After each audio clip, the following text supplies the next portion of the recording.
Good morning student. आज हम आपको 13 चैप्टर चतुरहा काका पढ़ाएंगे।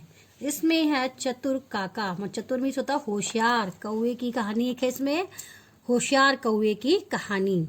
तो इस कहानी में आपको हम पढ़ाएंगे कि कौवा और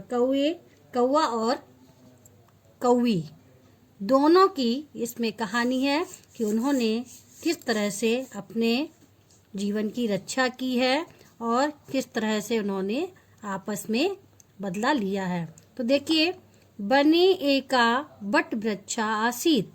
वन में एक बट वृक्ष बरगद का पेड़ था। वन में एक बरगद का पेड़ था। तस्य वृक्ष शाखाया स्वशास के सह काका दंपति अब सताम। तस्मीस उसके वृक्ष मीस वृक्ष की शाखाया मीस डाली पर स्वमीस अपने शासकीय मीस बच्चे सह काका दंपति मीस कौवा अपनी पति पत्नी के साथ अब साथ मीस रहता था।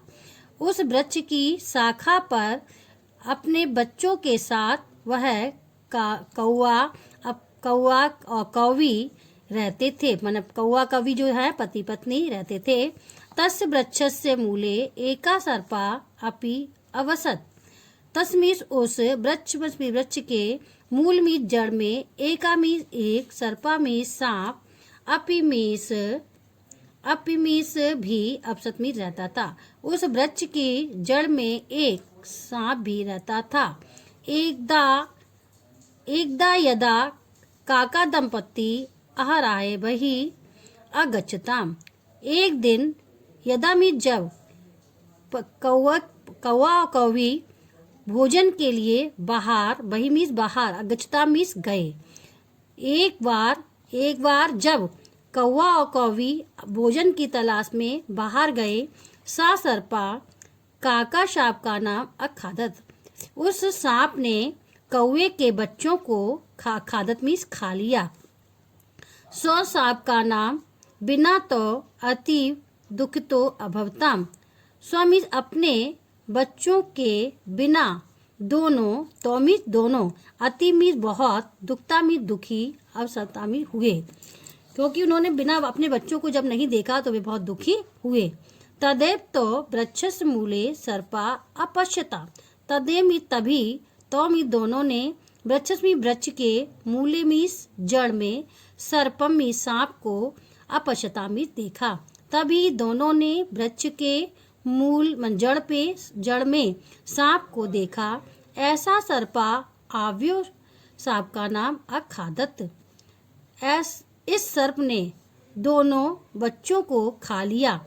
इदम चिंतता ऐसा सोचा तो तस्य विनाशस्य उपाय चिंतिता।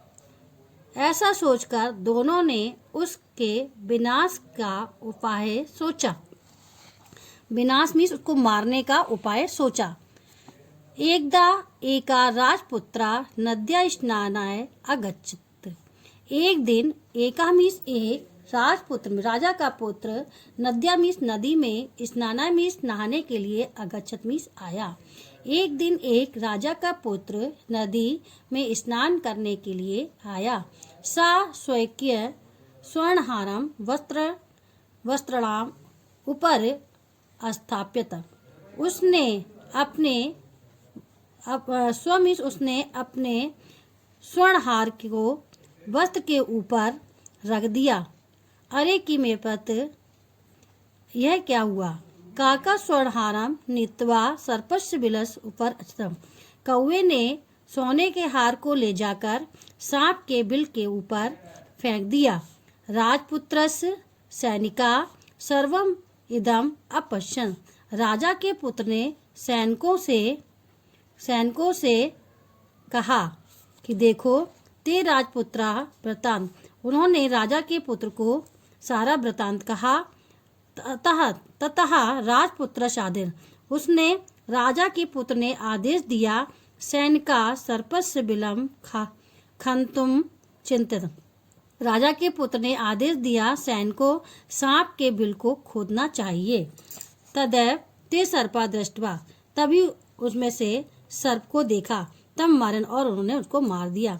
बिलात स्वर्ण हारम अपि अन्यत, और उसने बिल से सोने के हार को ले लिया। आहा मृत अहम सर्पा का काक दंपति अति प्रसन्नो अवता, मृत सांप को कौवा और कौवी दोनों देखकर बहुत प्रसन्न हुए, सुख अवसर और सुख से रहने लगे।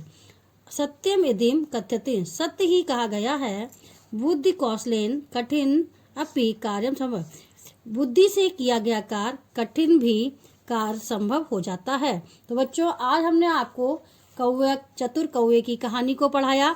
इससे हमें शिक्षा क्या है, क्योंकि अगर हमने बुद्धि से काम ना लेते तो यह कार्य हमारा संभव नहीं होता। मैंने अपनी बुद्धि, कौवे ने क्या किया, कौवे ने अपनी बुद्धि से कार्य किया, इसलिए उसका कार्य सफल हुआ।